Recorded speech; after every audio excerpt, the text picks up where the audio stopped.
So the first card in the air element is the Ace of Air. Ace means one. It's the card with the Buddha and the stars in the background. And there's no number there. The gray, it's called clouds in this deck. In the Rider-Waite or other tarot decks, it may be called swords. Maybe it's called something else in some other decks. But all of them should be referring to air.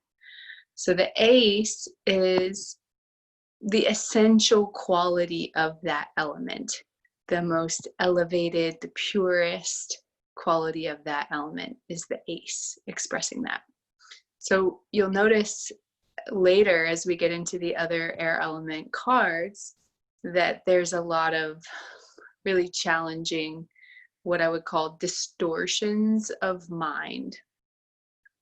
Whereas the ace is the highest expression of mind, the most elevated expression of mind.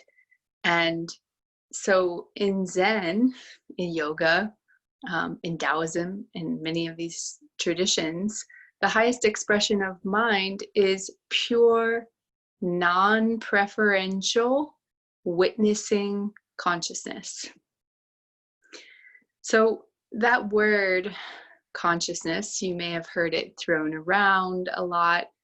I'll be honest, for a really long time, I didn't know what it meant. I was like, okay, yeah, I'm conscious. I'm awake. Here I am. Like, how am I not conscious? I'm conscious. And now I understand something different, which is that pure consciousness is the witness.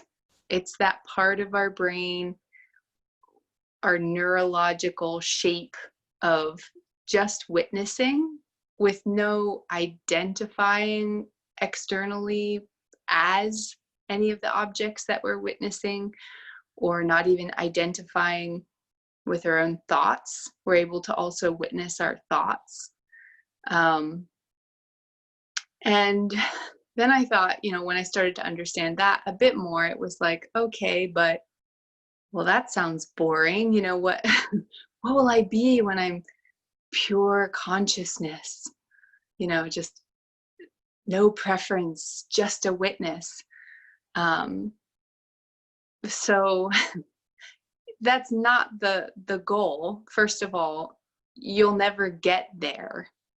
You won't ever arrive at that state of pure consciousness. It's something that happens in a moment, and it's something that we must attempt to do always, though we don't arrive there. We're holding attention with that pure consciousness.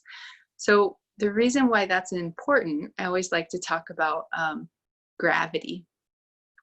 So here's my hairband, right? If I drop this hairband, if I let go of it right now, is it gonna float? No, it's not gonna float. It's never gonna float. The same way with the mind. The mind is never going to just rest in stillness. The nature of mind is to go into many, many things and identify with all of those things and analyze more complexity.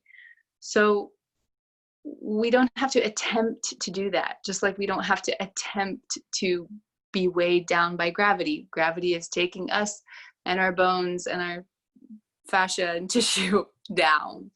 What we have to attempt to do, and we do with asana also, is to reach up and stretch up away from that. And in the same way, we open our minds into the pure witnessing consciousness.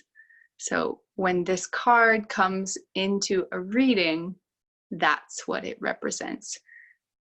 And we'll get into how that interacts with other cards, certainly any of the other air element cards, which are distortions of mind, save for the 10 of the air element.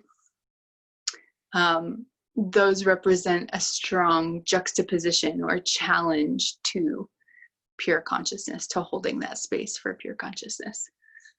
Thank you so much. I'll see you in the next video.